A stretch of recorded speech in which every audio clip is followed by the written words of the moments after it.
चादर भी नहीं ओढ़ी थी। मैंने लॉक में चाबी घुमाई और जल्दी से दरवाज़ा खोलकर, दरवाज़ा खुलते ही वो तेज़ी से अंदर आ गया। फिर जल्दी से दरवाज़ा बंद किया और मेरे हाथ से चाबी पकड़ते हुए इसने मुझे और मैंने इसको देखा।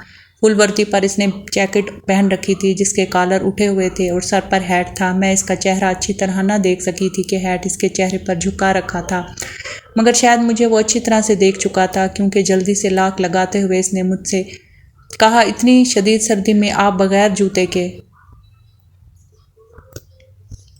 अब क्या हुआ, मैंने दिल ही दिल में सोचा। खुले दरवाजे से बाहर नज़र की। वो सामने बरामदे में खड़ा खुद पर से भड़प झाड़ रहा था। पहले कंधे झाड़े, फिर सर, फिर हैट झाड़ने लगा और मैंने पूरे 5 साल बाद उसे आज गौर से देखा था।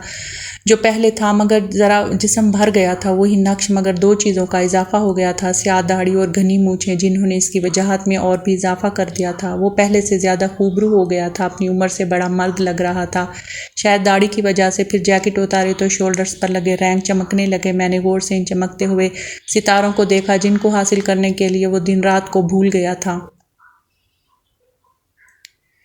क्योंकि इन सितारों को हासिल किए बगैर वो मुझसे ना मिल सकता था। मुझसे मुलाकात की शर्त ही रैंक थी। हेड और जैकेट झाड़ने के बाद इसने पाँव को दोबारा लेफ्ट राइट के अंदाज में ज़मीन पर मारा। जब अंदर की तरफ बढ़ा तो मुझे खुले दरवाजे में खड़ी देखा, चौंका, जैसे अभी अभी पहली बार देखा हो। फिर जल्दी से अंदर दाखिल होकर जैकेट कुर्सी पर डाली और मेरे मुकाबिल आन खड़ा हुआ। मेरी समझ में न आया अब क्या करूं, क्या कहूं। वो कुछ देर यूं ही खड़ा मुझे देखता रहा।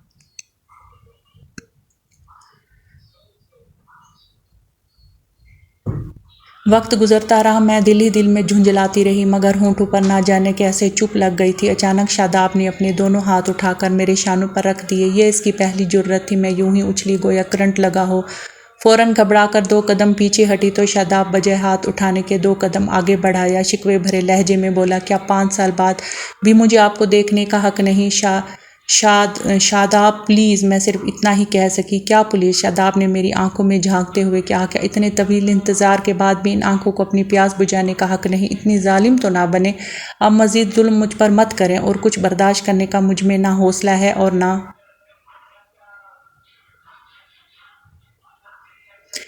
हिम्मत। अब और कोई ज़्यादती मुझसे बर्दाश्त नहीं होगी, वो मेरी आंखों में देखते हुए कह रहा था। मैं चाहने के बावजूद भी कुछ ना कह सकी, लेकिन जब बहुत सारा वक्त गुजरने पर भी इसकी पोजीशन में फ़र्क ना आया और इस वर्दी से मुझे देखता रहा, तो मैंने आहिस्ता से इसके हाथ अपने शानों से हटा दिए। 4 कदम पीछे हटकर इसको देखा और कहा, अब बस करो।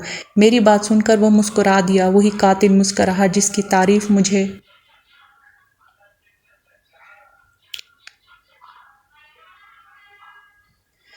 इस मकाम पर ले आई थी। वो अब भी दीवानगी से मुझे देख रहा था। इसकी नज़रों से बचने के लिए मैंने रुख बदल लिया तो शायद वो भी संभल गया। और सुनाए, क्या हाल है आपका? कैसी गुजर रही है यह ज़िंदगी? शादाब ने मेरे बिस्तर पर बैठते हुए इत्मीनान भरे लहजे में पूछा। तुम सुनाओ, कैसे आगे? मैंने साइड में इसके पास रखी हुई कुर्सी पर बैठते हुए पूछा और दिल ही दिल में इसके संभल जाने का शुक्रिया अदा किया। क्या मतलब है आपका आने की? तो मैंने बाकायदा इत्तला की थी। क्या मेरा कार्ड और ख़त नहीं मिला था आपको? शादाब ने हैरानगी से पूछा। खबर तो मिली, मगर क्या मेरे आने का यकीन नहीं था? शादाब ने एक बार फिर मुझे नज़रों के हसार में लेते हुए पूछा। ये बात नहीं है, वो दरअसल यहाँ का मौसम। मैं बात पूरी ही ना कर सकी क्योंकि मुसलसल मुझे देख रहा था। अच्छा हाँ, इधर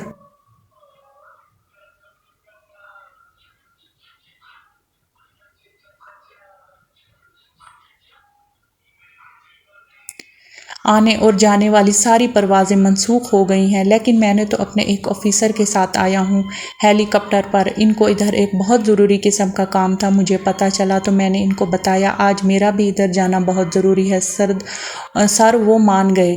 खैर, जान को हथेली पर रख कर आना ज़रूरी तो नहीं था। तुम मौसम ठीक होने का इंतज़ार कर लेते। मैंने खफा होकर कहा। इंतज़ार कुछ कम तो नहीं किया था जो अब मौसम के नखरे भी देखता। शादाब ने मुझे देखते हुए कहा। अच्छा, मैं इतना कहकर चुप हो गई। फिर जज्बाती माहौल को बदलने के लिए पूछा, तुम्हारी अम्मी कैसी हैं? अच्छी ही होंगी। शादाब ने मुस्कुराकर मुझे देखा, जैसे समझ गया हो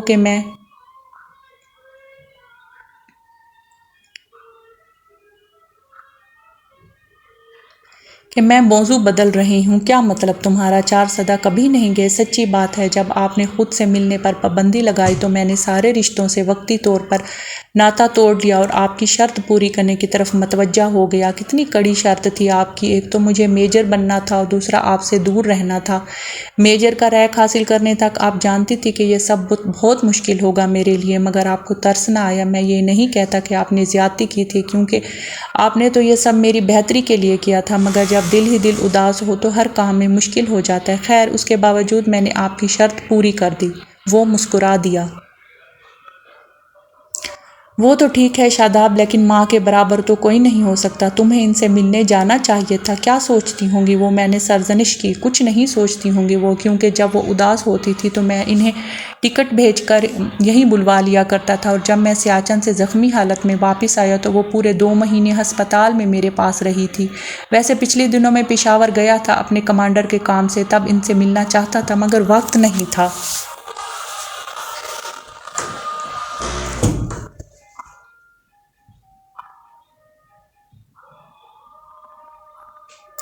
چارسدہ جانے کا، پھر فون پر ان کی خیریت معلوم کر کے ایبٹ آباد آ گیا۔ اور یہ آپ مجھ سے امی کا کیوں پوچھ رہی ہیں؟ آپ پر تو کوئی پابندی نہیں لگائی تھی میں نے۔ آپ تو وہاں جا سکتی تھی، یا پھر اس خیال سے آپ بھی وہاں نہ گئی کہ مجھ سے سامنا نہ ہو جائے؟